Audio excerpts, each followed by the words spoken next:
Ahora vamos a hablar de un poco de la termodinámica. Y digamos, el objetivo final de esta clase es entender los principios relacionados con la primera ley de la termodinámica. También hablaremos de la ley cero y haremos unos ejercicios al final de la clase. Entonces, conceptos termodinámicos, ¿qué sería lo pertinente para definir en primer lugar? Bueno, pues tal vez la definición de la termodinámica, ¿no?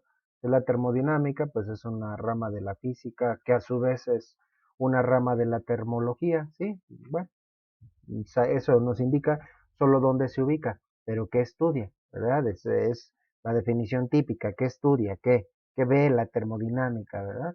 Bueno, habla de una de las transformaciones, vamos a hablar del principio de conservación de la energía, vamos a decir.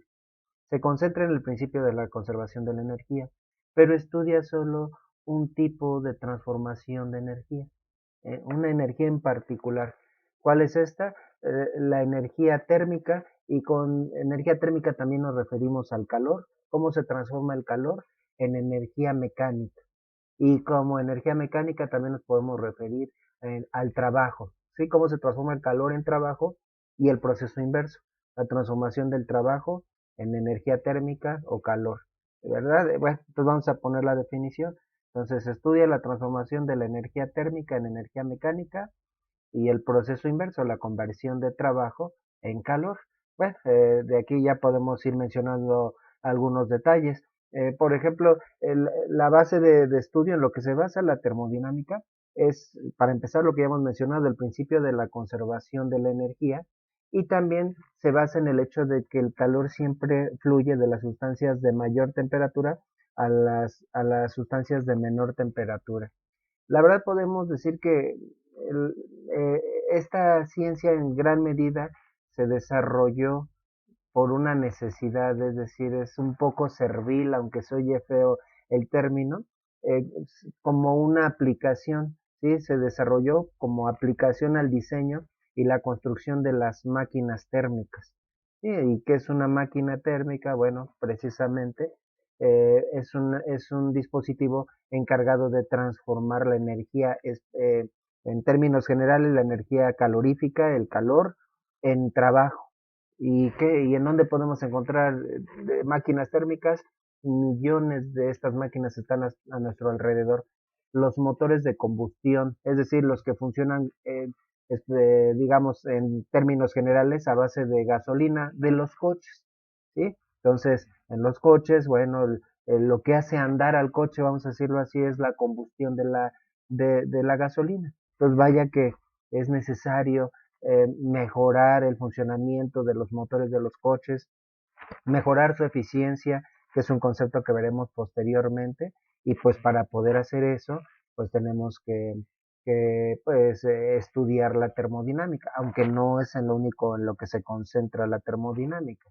Que por otro lado también podríamos decir, hay una polémica, ¿no? En el sentido de que pues se tienen que buscar ya energías renovables, que no dañen al ambiente, y como que llevamos ya mucho tiempo utilizando solo este tipo de motores en los coches, aunque bueno, ya ahora podemos encontrar más autos híbridos, pero a fin de cuentas siguen funcionando también en parte con la combustión interna de la gasolina, ¿verdad?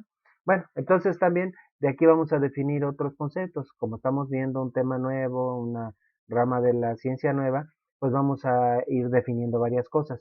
La siguiente definición sería un sistema termodinámico.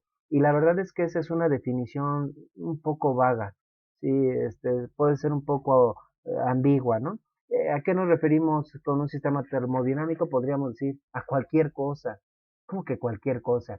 Bueno, dice aquí la definición, es una porción de materia que separamos del resto del universo por medio de un límite o frontera para su estudio. Esto es algo que estudiamos. Por eso decía yo que es una definición bastante vaga, ¿no?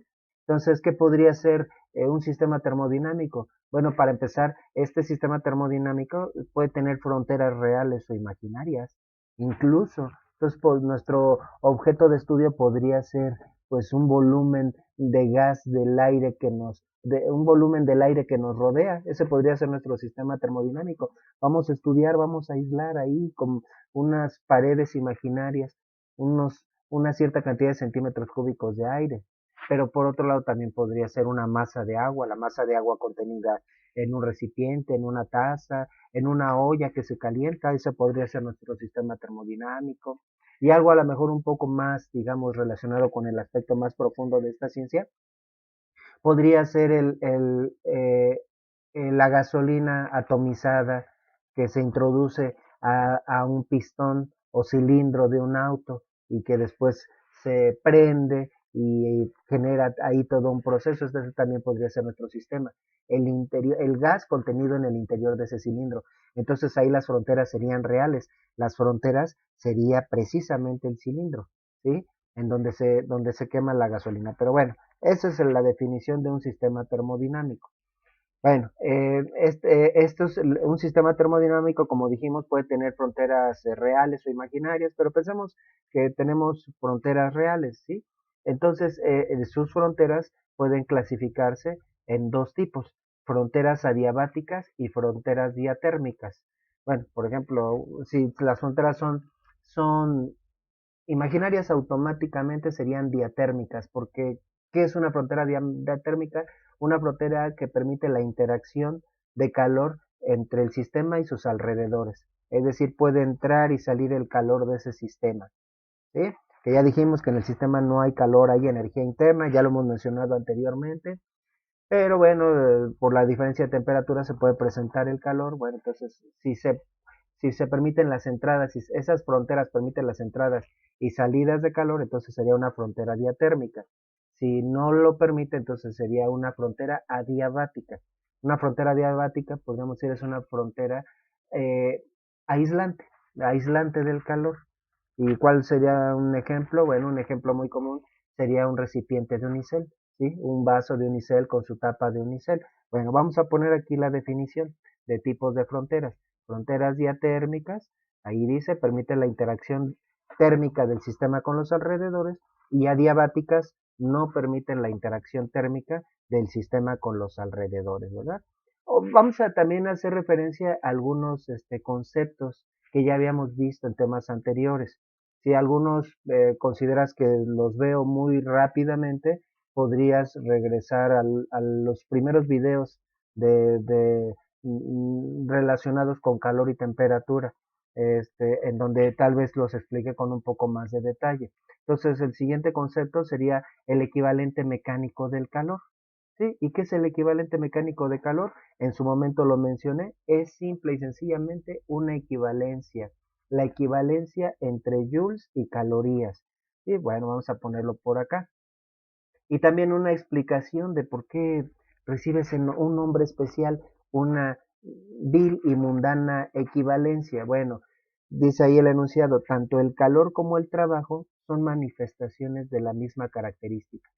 Son dos tipos de qué? De energía, ¿verdad? Entonces, si estamos hablando de energía, entonces, y es que eso es una característica que tiene la energía que se manifiesta de muy diversas maneras, pero bueno, si estamos hablando de energía, a fin de cuentas, las unidades deberían ser las mismas, ¿sí? Y la energía y por lo tanto sus unidades, las calorías, bueno, perdón, dice la energía y por tanto sus unidades, calorías en el caso de calor y joules en el caso del trabajo, son compatibles. Debe haber una equivalencia entre ambos.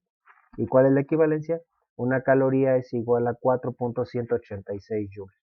¿Cómo se puede hacer un experimento para encontrar la relación? Ese experimento lo hizo James Prescott Joule y de ese experimento hablé ya previamente. Mencionamos que esto lo íbamos a ver ya más rápidamente. Esto ya lo vimos con más calma en videos anteriores. Ahora, ¿y por qué tanto bombo y platillo para hablar de esta equivalencia? Bueno, es que eh, aunque son dos unidades diferentes que miden dos manifestaciones de lo mismo, ¿sí? Es decir, dos manifestaciones de energía, esto responde a que en el principio, antiguamente, no se creía que el calor fuera un tipo de energía, se creía que el calor era una cosa distinta, completamente ajena al trabajo.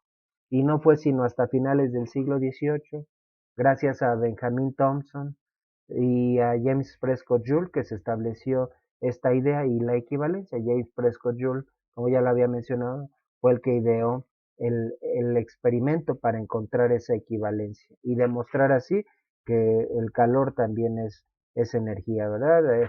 Hablábamos en su momento de la teoría del calórico. Benjamin Thompson desechó esa idea de que había como una sustancia en los cuerpos que fluía de uno al otro cuando había cuando se presenta el calor, ¿verdad? También ya definimos el calor es una energía en tránsito, una transferencia de energía que fluye de manera espontánea de los cuerpos de mayor temperatura a los cuerpos de menor temperatura, ¿sí? Aunque esto responde más a cuestiones probabilísticas, podría haber el caso, el contrario. Sin embargo, sería muy poco probable que esto ocurriera. Entonces, bueno, esto ya lo habíamos visto anteriormente. ¿Qué otro concepto hemos visto anteriormente? El concepto de energía interna. ¿Cómo se define la energía interna? Bueno, se define como la suma de todas las energías, cinética y potencial, de las partículas que conforman a un sistema termodinámico. Voy a poner a continuación la definición. Suma de las energías cinética y potencial de las partículas que conforman un sistema termodinámico. ¿Sí? Entonces, cada partícula tiene un valor de energía cinética y un valor de energía potencial, pero a su vez ese valor está asociado a otras propiedades macroscópicas, la temperatura y el estado. Ya lo habíamos mencionado. Entonces, la temperatura se define como una medida de la energía cinética promedio de las partículas. ¿Qué tan rápido se mueven las partículas? Es lo que yo percibo a nivel macroscópico como que el cuerpo está más caliente.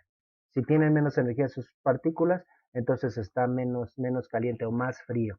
¿Sí? Entonces, eh, bueno, esa parte del comportamiento de las partículas también se le puede añadir otra parte, que es el estado. Y la energía potencial está relacionado con el estado de la materia.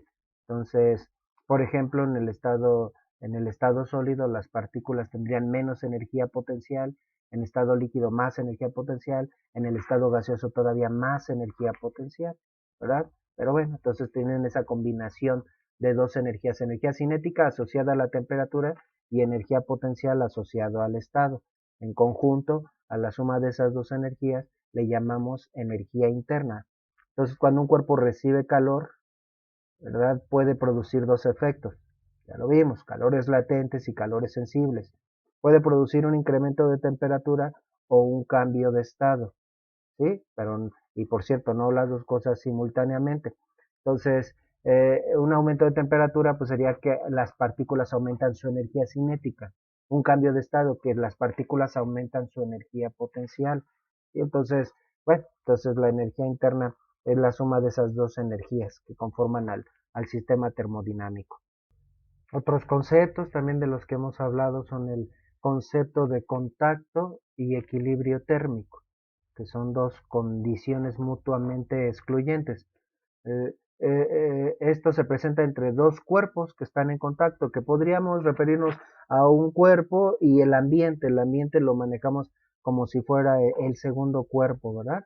Bueno, entonces esos dos cuerpos que están en contacto pueden estar en una de estas dos condiciones, o en contacto térmico o en equilibrio térmico. ¿Cuándo están en contacto térmico? Bueno, dice ahí, se presenta cuando existe una diferencia de temperatura entre ambos y esto produce una transferencia de calor, es decir, se da la condición necesaria para que haya calor y lo que ya habíamos mencionado y que el calor siempre fluye de la sustancia de mayor temperatura a la sustancia de menor temperatura. Esto por cuestiones probabilísticas, es lo más probable que el calor fluya de lo de mayor temperatura a menor temperatura. Tiene que ver con choque entre las partículas.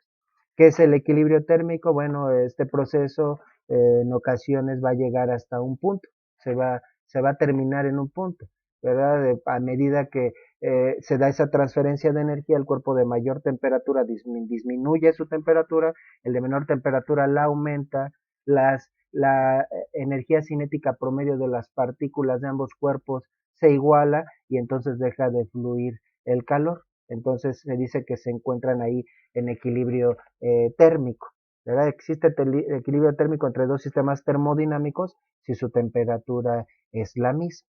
Y entonces, cuando se alcanza la misma temperatura, están en equilibrio térmico. También eso ya lo habíamos mencionado.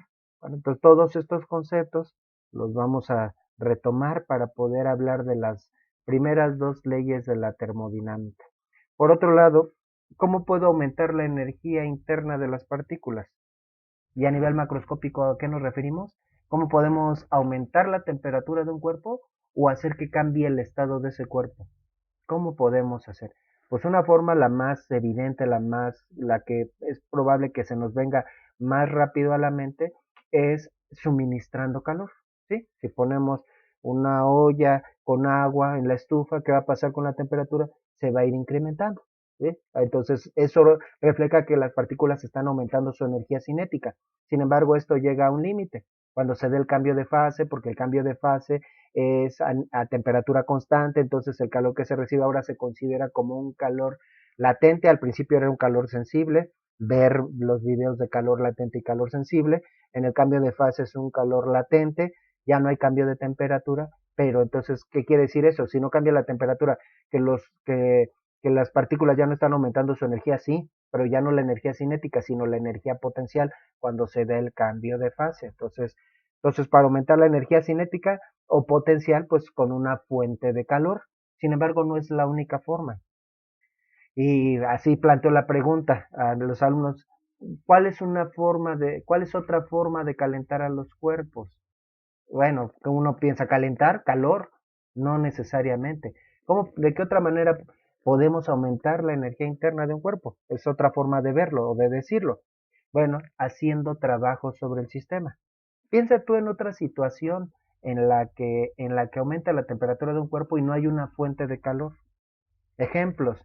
Bueno, la forma en la que lo vio Benjamin Thompson, que desechó la teoría del calórico, fue en las brocas, en una broca de un taladro. ¿Qué pasa cuando la utilizamos para hacer un orificio en un muro? Se calienta y se calienta bastante. Si tocas tú la broca, te puedes ahí provocar una quemadura, digamos, relativamente seria, ¿no? Entonces, ahí fue el aumento de temperatura, aumento de energía cinética, aumento de energía interna, por lo tanto, se debió a un trabajo. También podemos aumentar la energía interna de un sistema realizando trabajo sobre el sistema. ¿Sí? Entonces, por fricción. ¿Sí? Otro ejemplo, al frotar una moneda o un cuerpo, pues se va a calentar. Pero no solo eso, también con impactos. Si ponemos una moneda encima de una base de madera para que ponerla en una superficie aislante, vamos a empezar a utilizar los térmicos, adiabática, y no se transfiere el calor al piso. Si empezamos a darle de martillazos de manera repetida a una moneda y la tocamos después de un cierto número de martillazos, podríamos notar que aumenta su temperatura. Otro ejemplo. Otro ejemplo, doblar y desdoblar un clip, ¿sí? Bueno, generalmente luego hacemos eso, o un alambre, no necesariamente un clip, lo doblamos y lo desdoblamos hasta que se rompe, ¿sí? Pero ¿qué pasa en la parte donde se rompe ese alambre o ese clip? Se pone también muy caliente. Entonces estamos viendo que aumentó la energía interna y no hubo fuente de calor. Aumentamos la energía interna con el trabajo. Ese trabajo hizo que hubiera una fricción interna entre las partículas del clip. Otro ejemplo. Y hablando de los gases, porque en la termodinámica más bien se habla mucho de gases. ¿Cómo podemos aumentar la temperatura de un gas sin someterlo a una fuente de calor? Aunque parece obvio, ¿no? Calentar, pues fuente de calor, no necesariamente. Comprimiendo el gas. Y menciono siempre el mismo ejemplo. Una bomba para inflar balones. Si tú la has utilizado, tal vez has notado que en la parte de abajo de esa bomba, sí, de las bombas típicas, las que tienen un tubo con un maneral, ¿verdad? En la parte de abajo, que es donde se comprime el gas, si tú tocas va a estar caliente. Entonces también ahí hicimos trabajo sobre el sistema y eso aumentó la temperatura, ¿verdad? Todo esto que estoy diciendo está relacionado con lo que se conoce como la primera ley de la termodinámica. La primera ley de la termodinámica nos habla de las condiciones necesarias para que aumente la energía interna de un sistema, ¿sí? Y es una ley fundamental. Sin embargo, cuando se estableció esta ley, tal vez se, se percataron los científicos de que hacía falta una ley más fundamental, pero ya le habían puesto a esta ley la primera ley de la termodinámica, ya estaba ocupado el número uno. Entonces, ¿cómo le vamos a llamar ahora una ley todavía más fundamental? Aunque tiene un nombre así muy rimbombante, la ley cero. Pero en realidad era simple y sencillamente porque ya estaba ocupada la primera ley de la termodinámica. Entonces, la ley cero habla de ahora, ¿y qué es lo que tenemos que hacer para que no hayan cambios de energía interna? La primera ley nos dice cómo aumenta la energía interna, cómo cambia, no necesariamente aumenta, estoy hablando en términos de aumentar, podría ser disminuir. ¿Cuáles son las condiciones para que varíe la energía interna de un sistema? Eso dice la primera ley de la termodinámica, pero la ley cero nos dice qué tenemos que hacer para que no cambie la energía interna de un sistema. ¿Qué tenemos que hacer para que no cambie la energía interna de un sistema? Ya dijimos de qué maneras aumenta o cambia la energía interna de un sistema. ¿Y cómo se refleja? Perdón que sea tan redundante, pero es importante. ¿Cómo se refleja que un sistema aumenta su energía interna? Porque aumente la temperatura o porque hayan cambios de estado. Cambio de temperatura, aumento de energía cinética. Cambio de estado, cambio de energía potencial. Pero en ambos casos hubo aumento o cambio de energía interna, ¿no? ¿Cómo le hacemos pues para que aumente la temperatura, disminuya o para que cambie el estado de un sistema? Pues o suministrando calor, exponiendo al sistema a una fuente de calor o realizando un trabajo sobre el sistema. ¿Qué tenemos que hacer para que no hayan cambios de energía interna? Ah, pues lo contrario, ni suministrar una fuente de calor, ni realizar un trabajo sobre el sistema, ni que el sistema realice un trabajo sobre los alrededores. Y eso es lo que dice la ley cero de la termodinámica. Para que no hayan cambios de energía interna, no hay que hacer nada. Sí, pero más específicamente, ni suministrar calor, ni realizar trabajo sobre el sistema, o que el sistema realice trabajo sobre los alrededores, ¿verdad? Bueno, pues vamos a poner aquí el enunciado de la ley cero de la termodinámica.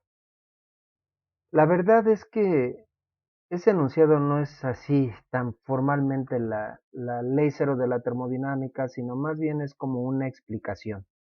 Entonces, todo esto pues de alguna manera ya lo hemos platicado. Entre dos sistemas de contacto térmico se va a producir una transferencia de calor de la sustancia más caliente a la más fría, hasta que ambos sistemas igualen sus temperaturas, ¿sí? Es decir, hasta que la energía cinética promedio sea la misma en ambos sistemas. No siempre se alcanza el equilibrio térmico, por ejemplo, en el caso de un cuerpo humano, prácticamente todo el tiempo estamos en contacto térmico con el ambiente, porque nuestro organismo funciona, o para que funcione correctamente debemos tener una temperatura estable, ¿sí? Tenemos ahí un mecanismo fisiológico que regula nuestra temperatura y en términos generales la temperatura del cuerpo es mayor que la del ambiente, entonces todo el tiempo estamos transfiriendo calor al ambiente, así que no alcanzamos el equilibrio térmico, pero bueno, pensamos en dos cuerpos inertes, un bloque frío, o pensemos en una taza de café caliente que está en contacto con el ambiente, bueno, pues va a ir transfiriendo calor al ambiente. Habría una tendencia en el ambiente de incrementar su temperatura, pero las partículas del ambiente son tantas que esa energía que transfiere la taza se tiene que repartir en tantas partículas que ni siquiera se percibe un aumento de temperatura en el ambiente. Pues de alguna manera sí existe esa tendencia. Entonces va a llegar un punto en el que la taza de café va a estar prácticamente a la misma temperatura, o va a estar a la misma temperatura que el ambiente, ¿verdad? Su, la energía cinética promedio de sus partículas, según la teoría cinética de la materia, va a ser la misma que la de los alrededores. Por otro lado, como el calor y el trabajo suministrado al sistema o por el sistema, es decir, puede ser que el calor y el trabajo se realicen sobre el sistema. Por ejemplo, cuando yo comprimo ese gas, estoy haciendo trabajo sobre el sistema. Cuando suministro calor, pongo una olla con agua en la estufa, estoy suministrando calor al sistema, que es en este caso mi olla, pero dice también, o dice por el sistema, también el calor puede salir del sistema. El ejemplo de la taza de café y el ambiente. Ahí el calor está saliendo del sistema. O por ejemplo un gas que se expandiera, ¿sí? Entonces comprimo un gas y se va a comportar como un resorte, después el gas se expande, pues ahora el sistema está realizando trabajo sobre los alrededores.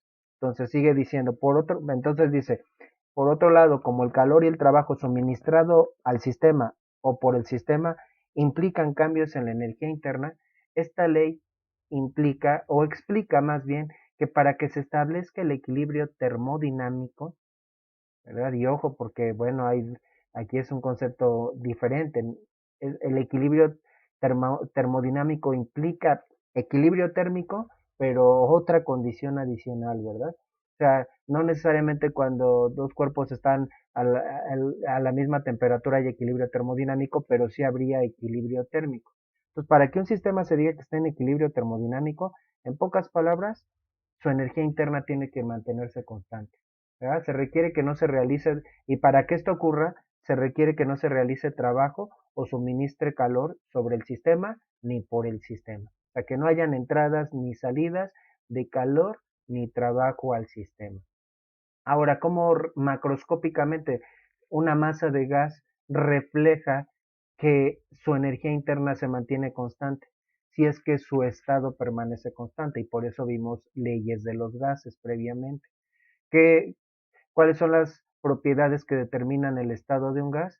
Su presión, su volumen y su temperatura.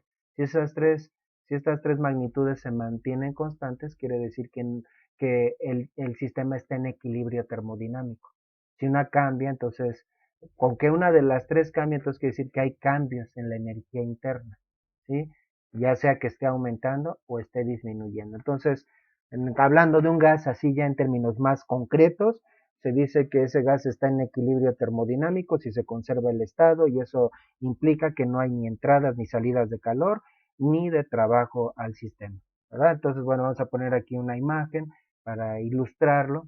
Entonces, por ejemplo, ahí tenemos dos formas en las que yo podría hacer trabajo sobre el sistema.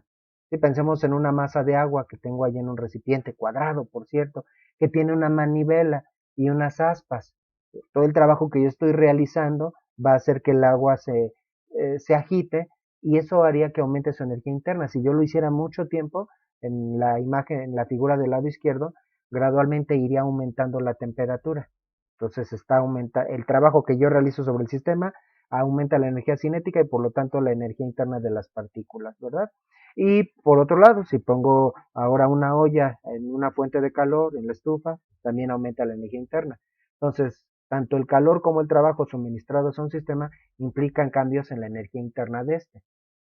Entonces, para que esté el sistema en equilibrio termodinámico, no hay que hacer ninguna de esas dos cosas, ¿sí? Si se hace cualquiera de esas dos cosas, ya no se cumple la ley cero de la termodinámica. Así que la ley cero y la primera ley de la termodinámica pues son excluyentes. Ya la primera ley de la termodinámica habla de cambios de energía interna, ¿verdad? Entonces esto es lo que tiene que ver con la ley cero de la termodinámica. Se basa en este principio. Las interacciones de un sistema termodinámico es algo que puede ser muy vago, que ya definimos. Las interacciones de ese sistema con los alrededores se traducen en cambios en la energía interna de dicho sistema. Pero ¿a qué nos referimos con interacciones? Bueno, esto puede abarcar mucho, pero hablando de la termodinámica, se refiere a dos cuestiones prácticamente: interacciones mecánicas o interacciones térmicas.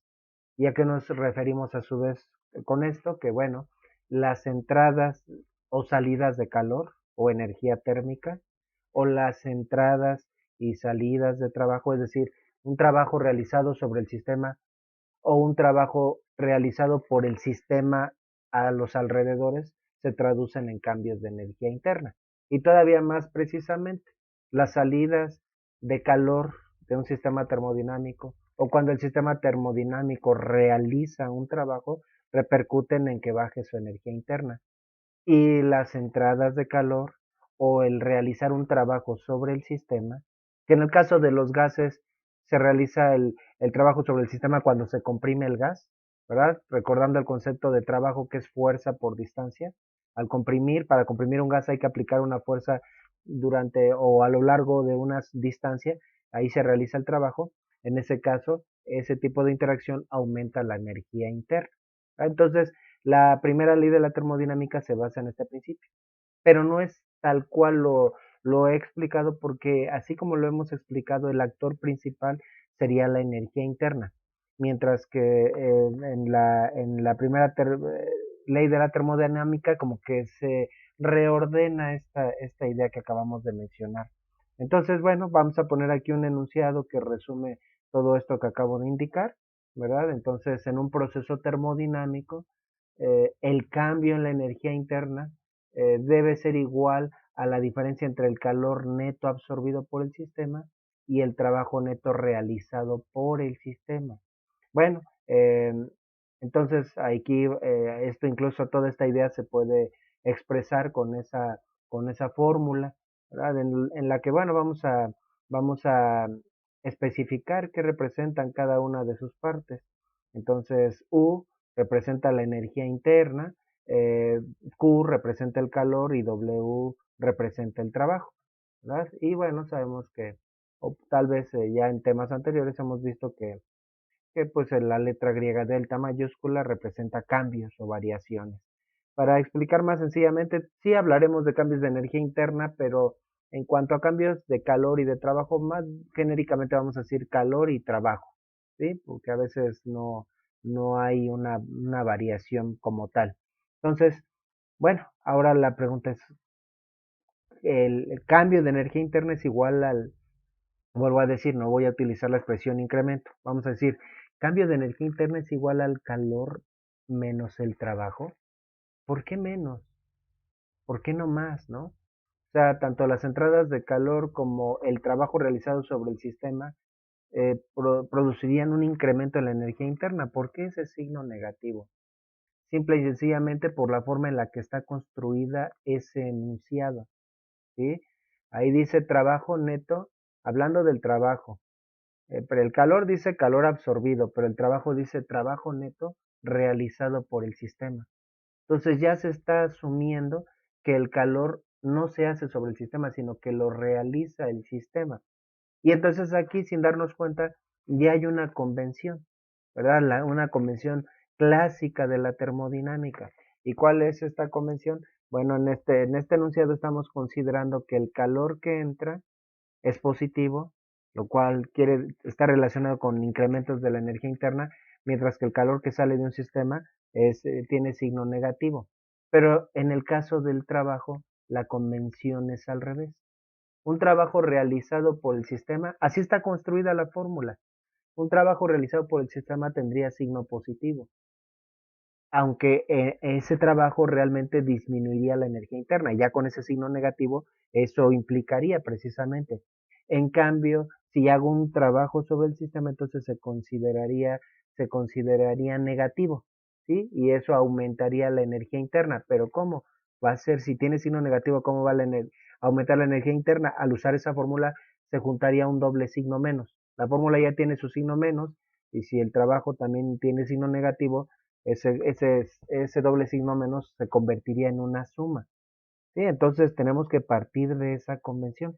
¿Pero por qué esa convención? Bueno, primeramente vamos a poner esa aclaración. Y de hecho, todavía como tal, esa fórmula no la consideramos como la primera ley de la termodinámica, pero la convención se va a conservar, ¿sí? O se va a mantener. Entonces, bueno, ¿cuál sería la convención? Voy a poner aquí el enunciado.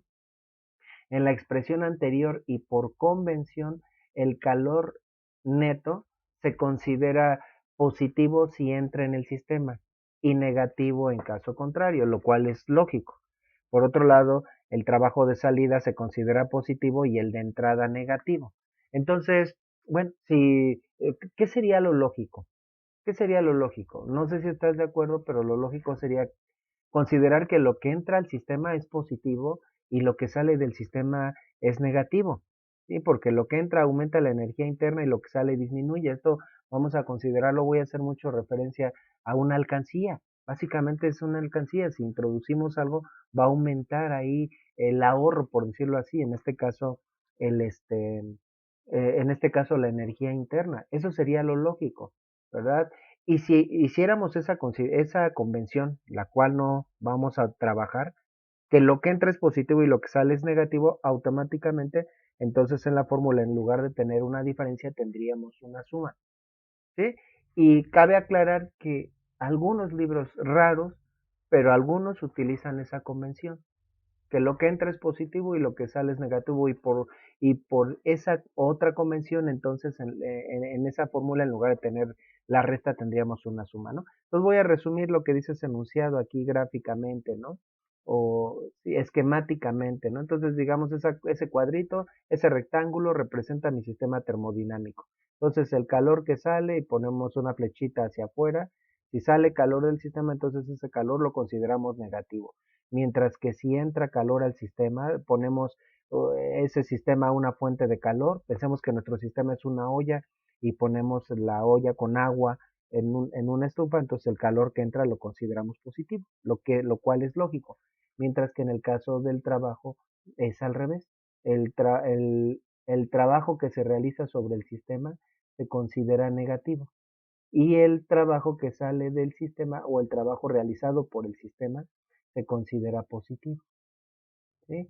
Entonces ahora la cuestión es, ¿y por qué esa convención tan, la verdad, si uno lo escucha por primera vez, dice uno, pues un poco caprichosa esa convención, que genera mucha confusión, pero yo les digo a los alumnos, esto simple y sencillamente se trata de leer bien enunciados y analizar qué es lo que entra y lo que sale y considerar esto como una alcancía. Básicamente, incluso podemos prescindir de la fórmula, pero si vamos a utilizar la fórmula, entonces tenemos que pues apegarnos a esa convención, ¿verdad? Esta convención, ¿a qué se debe esta convención? Bueno, parece responder al hecho de que como en un principio todas estas ideas se aplicaron al desarrollo de las primeras máquinas térmicas, entonces ahí tendríamos que preguntarnos, ¿y para qué está hecha una máquina térmica? Pensemos en el motor de un coche. Y entonces tal vez esta regla mnemotécnica, que en realidad pues sí tiene que ver con la razón por la que tenemos esta convención, tal vez si lo piensas, si te acuerdas de esta regla mnemotécnica, será más fácil acordarte de la convención. ¿Para qué está hecho un motor de un coche? ¿Qué es lo positivo? ¿Que entre calor o que disipe calor, que se escape el calor del motor? La verdad es que el motor trabaja con una entrada de calor. ¿Y dónde está esa entrada de calor? Bueno, hablando de un motor de combustión, el motor de gasolina, pues típico, pues la entrada de calor se produce cuando se prende una mezcla de gasolina con aire. Ahí está la entrada de calor. Lo positivo es que entre calor. Es negativo que salga calor del sistema. Entre menos vamos a decir, más calor salga del sistema, estaríamos desperdiciando más energía. Y en la segunda ley de la termodinámica veremos que no es posible aprovechar todo el calor, pero bueno, es positivo que entre calor y es negativo que salga el calor. Pero ¿qué hay del trabajo? Y yo lo pongo así. Eh, ¿Para qué está hecho el motor de un coche? Para que nosotros hagamos trabajo sobre el coche, es decir, para que nosotros empujemos al coche o para que el coche nos lleve a nosotros, o sea, realizando un trabajo, ¿verdad? Entonces, que en realidad es el motor, ¿no? Lo que a fin de cuentas termina haciendo que el coche se mueva junto con nosotros, ¿no? Todo lo positivo es que el coche haga trabajo a partir del calor y no que, entonces acuérdate de esta regla mnemotécnica, ¿no? Es negativo que nosotros empujemos al coche.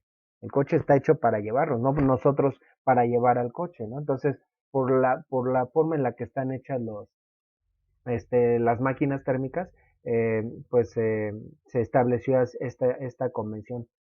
Aunque, como hemos mencionado, cabe aclarar que en algunos textos utilizan una convención diferente, en la que se considera positiva en general la energía que entra al sistema, independientemente de si es calor o trabajo, y negativa si sale. Y en ese caso, en la expresión, en lugar de que haya una diferencia, pues quedaría definida como una suma. ¿Sí? Bueno, pues esta idea es la base de la primera ley de la termodinámica. Nada más que es como un rearreglo, un acomodo de esta expresión que tenemos, en donde despejamos el calor. Vamos a despejar el calor o el cambio de calor, ¿verdad? Bueno, ¿cómo quedaría delta Q? Bueno, ahí tenemos una delta W que está restando. ¿Cómo pasaría del lado contrario? Pasaría sumando, ¿sí? O sea, pasaría sumando. de tal manera que nos quedaría el cambio de energía interna es igual al trabajo, perdón, el calor es igual al trabajo más el cambio de energía interna. Si acomodamos la fórmula, lo voy a poner a continuación, ¿verdad? Pero, y así que, ¿qué lógica tendría? Bueno, en ese caso, si despejamos el calor, la lógica sería que es hasta un poco más difícil de entender. Se me hace más fácil a mí en lo personal eh, la expresión que ya tenemos, pero podría digamos, entenderse como que el calor absorbido por un sistema, el calor que le suministramos a un sistema puede repercutir en dos cosas, se puede utilizar en dos cosas diferentes, se puede reflejar de dos maneras diferentes. ¿En qué? En un aumento de la energía interna, podría ser que ese calor lo único que haga es incrementar la energía interna, o en una producción de trabajo por parte del sistema. ¿Sí? Y todo esto, ambas expresiones, es otra manera de ver el principio de la conservación de la energía interna. El calor, perdón, la energía no se crea ni se destruye, solo se transforma. En este caso, el calor se está transformando y se puede transformar en aumento de la energía interna o en un trabajo realizado por el sistema. Pero bueno, como les menciono, esta forma de verlo puede resultar un poquito más confusa, pero lo puedes ver tú como que es simple y sencillamente un despeje de la expresión anterior, en donde tendríamos la misma convención, ¿verdad? Entonces vamos a poner aquí la fórmula.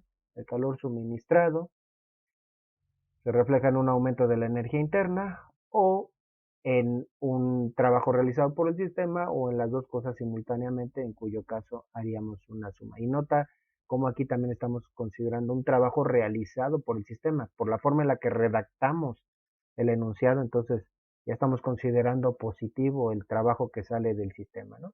Ahora, como enunciado, bueno, ¿cómo quedaría la primera ley de la termodinámica? El enunciado sería: en cualquier proceso termodinámico, el calor absorbido por un sistema es igual al trabajo realizado por este más el cambio de energía interna del mismo. O sea, pues prácticamente lo que dice la fórmula, ¿verdad? Vamos a poner aquí el enunciado. Y tal vez conviene poner el enunciado y después su expresión, su fórmula, ¿verdad? Esto yo creo que sería más formal. Y esa es la primera ley de la termodinámica.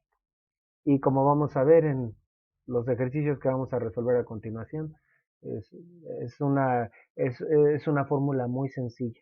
Y vuelvo a reiterar, esto lo puedes resolver sin hacerle caso a la fórmula, si simple y sencillamente lees bien el enunciado de cada ejercicio, ¿verdad? Pero bueno, ahí tenemos la fórmula y en esta fórmula hay que respetar esa convención. Ahí dejamos el dibujo. Bueno, pues vamos a hacer ahora una serie de ejercicios que vamos a resolver más o menos de manera rápida. Muy bien, ahí están los ejercicios. Bueno, antes de ponernos a resolverlos, también cabe señalar que, bueno, una pregunta que podría surgir: ¿y por qué en la expresión se habla de cambios de calor y cambios de trabajo? Tal vez es un poco más lógico en el caso del cambio de energía interna. ¿Sí? Pensemos en una alcancía a la que le vamos a introducir 500 pesos y le vamos a sacar 200 pesos. Yo lo explico mucho con alcancías. Voy a repetir mucho alcancías. Repito, introducimos 500 pesos, sacamos 200 pesos.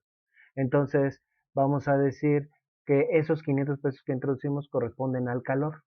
¿Sí? Entraron 500 joules de calor y salieron 200 joules de trabajo. El sistema realizó algo de trabajo con ese calor. ¿Sí? Así, tal cual.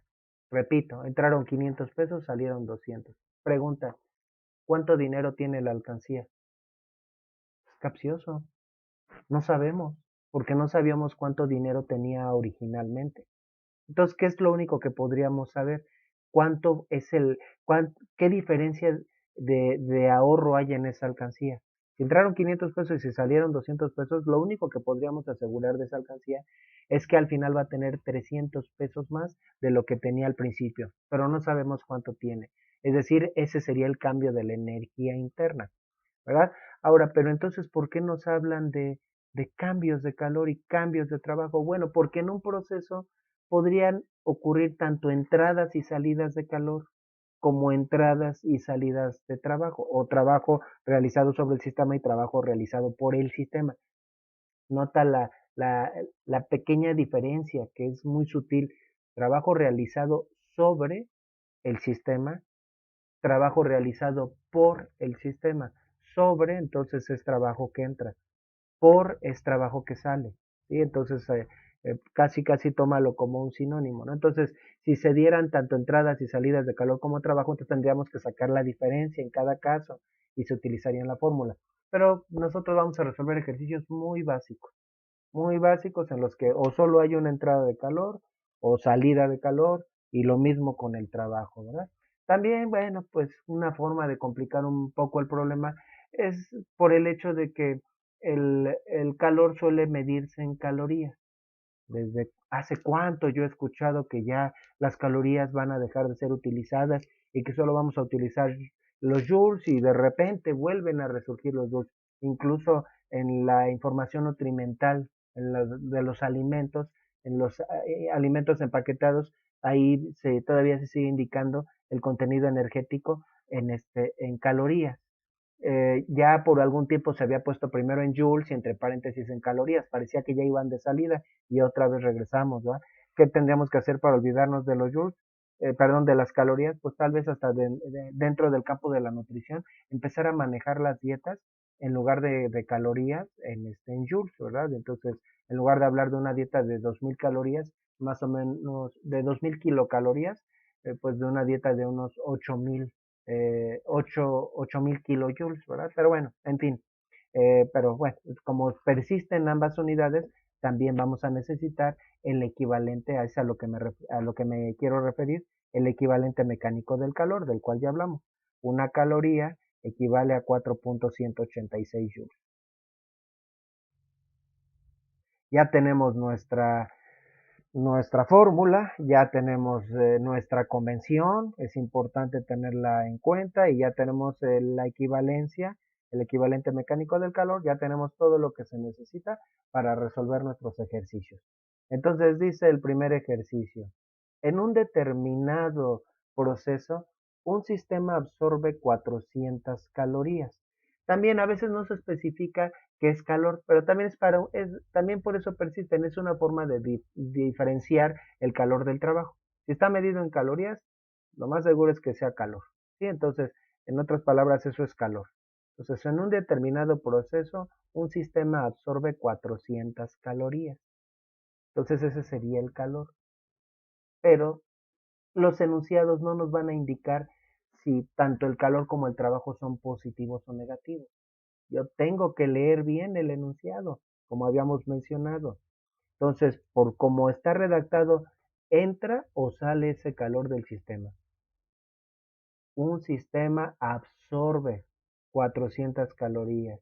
Bueno, se entiende que están entrando, ¿verdad?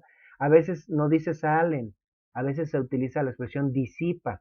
Entonces, disipar es una forma de también un sinónimo de decir que el calor salió del sistema. Entonces, bueno, absorbe 400 calorías, entonces es un calor que entra y según esta convención, el calor que entra se considera positivo. Vamos a poner el cambio de calor, pero en realidad podríamos dejar solo el calor, ¿verdad? Entonces serían 400 calorías positivas. Bueno, no necesita el signo, pero para enfatizarlo, vamos a ponérselo, ¿verdad? 400 calorías. Dice, y al mismo tiempo realiza un trabajo de 800 joules sobre sus alrededores. Al mismo tiempo realiza un trabajo. Entonces, ¿el trabajo entró o salió? Sale si estás de acuerdo conmigo, porque lo realizó el sistema sobre los alrededores. ¿Cómo se considera el trabajo que sale? Se considera positivo. Entonces el trabajo también sería de más 800 joules. Aquí el único detalle que tenemos es que una interacción está medida en calorías y la otra en joules. Entonces aquí lo que vamos a hacer ya de manera general va a ser transformar las calorías a joules. Ahí está la equivalencia, una caloría son 4.186 joules. Tendríamos, ya ni siquiera lo voy a plantear. tendríamos que multiplicar las calorías por esa equivalencia, por 4.186. Entonces serían 400 por 4.186. El resultado serían 1674 calorías. 1674.4, pero vamos a dejarlo como 1674 calorías. Perdón, joules, 1674 joules. Muy bien, pues entonces ahora sí.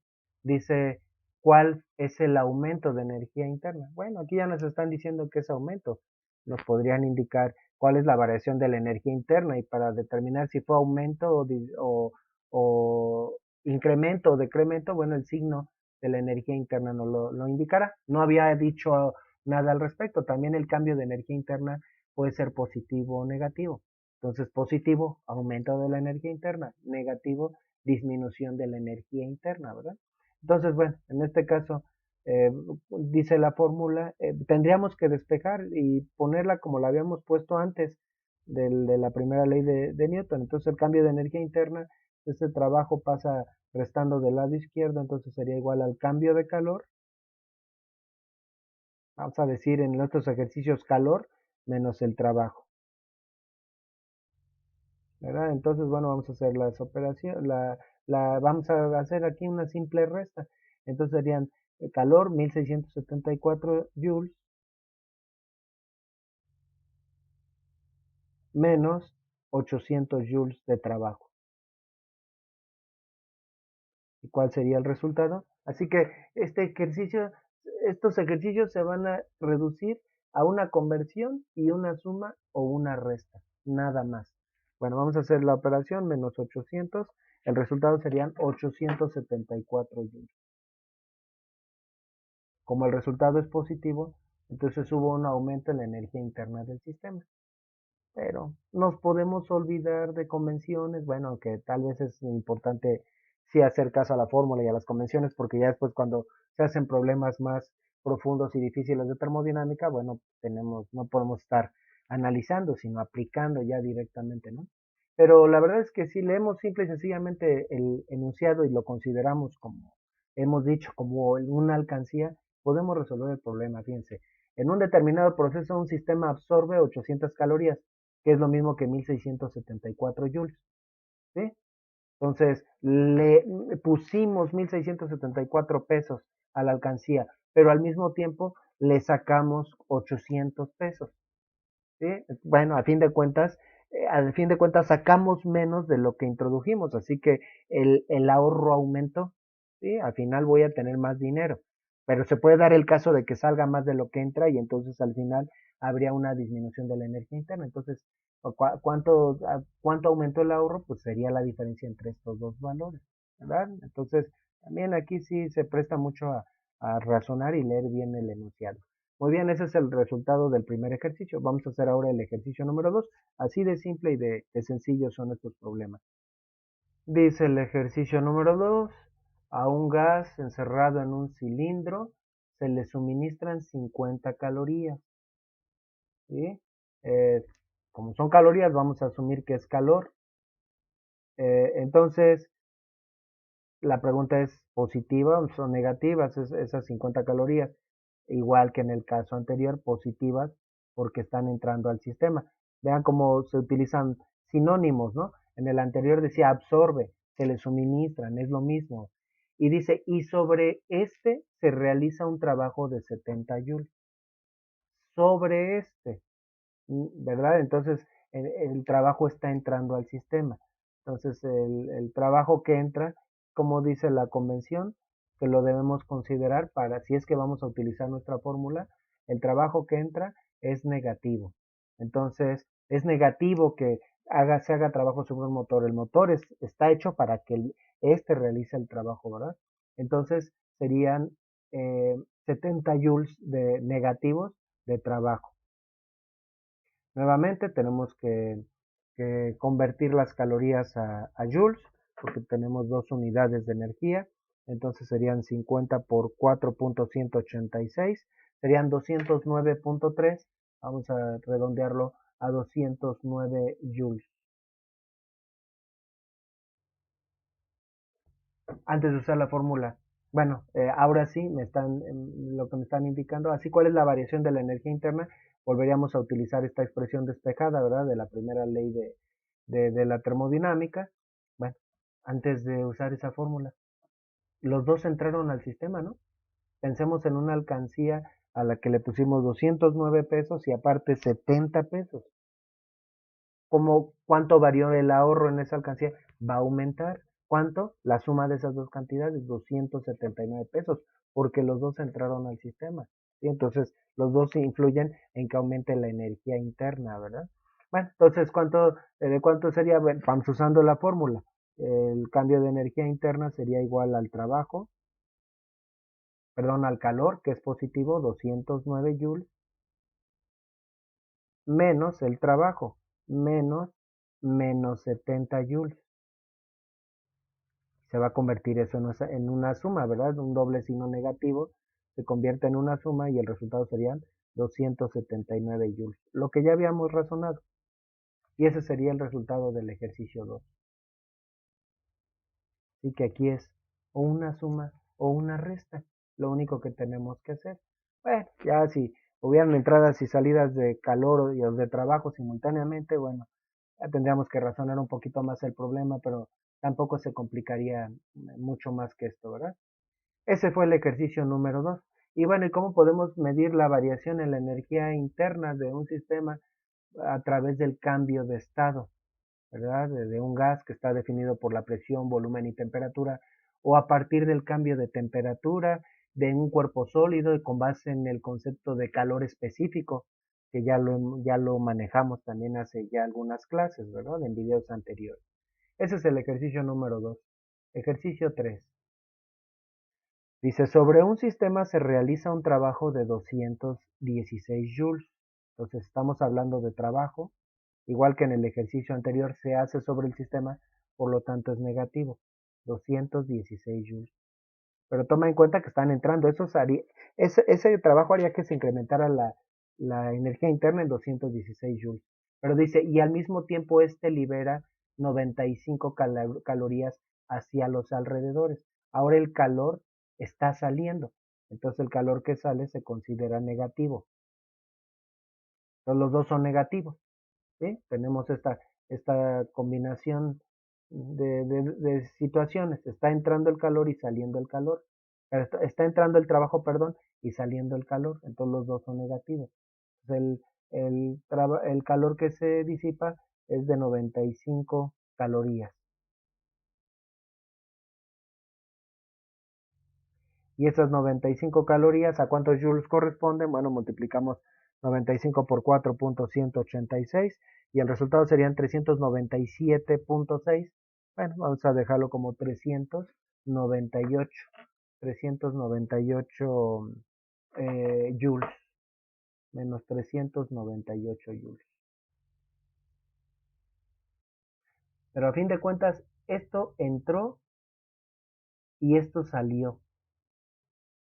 Y toma en cuenta que además de todo, salió más de lo que entró. ¿Qué pasaría con mi ahorro? Al final, mi alcancía va a quedar con menos dinero que el que tenía al principio, es decir, la energía interna el cambio de energía interna tiene que quedar negativo en este caso, ¿no? Entonces, bueno, vamos a comprobarlo. Dice la pregunta, entonces, ¿cuál es la variación? Ahora sí ya no dice aumento. ¿Cuál es la variación de la energía interna? El cambio de energía interna sería, dice la fórmula, calor el cambio de calor, que serían menos 398 joules, menos el cambio de trabajo, que sería de 216 joules, negativos. Según el doble signo negativo, entonces serían menos 398 más 216. ¿Y cuánto daría de resultado? Menos 398 más 216 menos 182 joules. ¿Qué quiere decir eso? Que la energía interna del sistema disminuyó. Podría esto reflejarse con una disminución de temperatura o una disminución de presión, pero bueno, de alguna manera se va a reflejar ese cambio en la energía interna del sistema. Así de sencillo, ¿verdad? Entonces solo el detalle es que hay que tener cuidado con los signos, tomar en cuenta la convención. Y finalmente, ejercicio 4. Dice, un sistema al recibir un trabajo de 135 joules sufre una variación en su energía interna igual a 75 joules. ¿Sí? Entonces determine la cantidad de calor que se transfiere en el proceso y determine también si el sistema recibe o cede el calor. Ahorita nos están preguntando el calor en este caso. Entonces vamos a releer el enunciado. Un sistema al recibir un trabajo, entonces está entrando el trabajo. Entonces el trabajo que entra se considera negativo. Sería de menos 135 joules. Pero a fin de cuentas está entrando. Pero nota que si no me indican el signo en la variación de energía interna, vamos a considerar que aumentó. Entonces, sufre una variación en su energía interna igual a 75 joules. El cambio de energía interna es de 75 joules. Fíjate, el sistema está recibiendo 135 joules, pero su energía interna apenas aumentó 75 joules. Aumentó menos que la energía que se le suministra, la energía mecánica que se le suministra. Entonces, si no aumentó por lo menos la misma cantidad, quiere decir que una parte de la energía tuvo que disiparse en forma de calor. Ya desde aquí nos podemos dar cuenta que el calor tuvo que haber salido del sistema. ¿Y cómo nos daríamos cuenta que con la fórmula que el calor salió, si al final el resultado nos queda negativo? Pues ahora sí vamos a utilizar la fórmula tal cual lo indica la primera ley de la termodinámica. Entonces, ¿de cuánto fue el cambio o el calor, ¿verdad? La interacción térmica de cuánto fue? Bueno, dice la fórmula es igual al calor, que en este caso es negativo, menos 135 joules, más el cambio de energía interna, y más sería más 75 joules. Y aquí el resultado, bueno, ya no tenemos que convertir, las dos medidas estaban en joules, a diferencia de los casos anteriores en donde una la teníamos en calorías y la otra en joules, y aquí el resultado serían menos 60 joules. El calor queda negativo. ¿Y qué representa un calor negativo?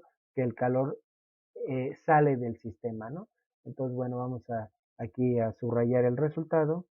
Y entonces dice aquí, determinar la cantidad de calor que se transfiere, 60 joules, y si el sistema recibe o cede el calor. Entonces es un calor cedido.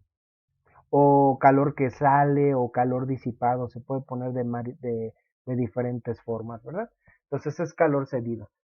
Estos ejercicios son los que tienen que ver con la primera ley de la termodinámica.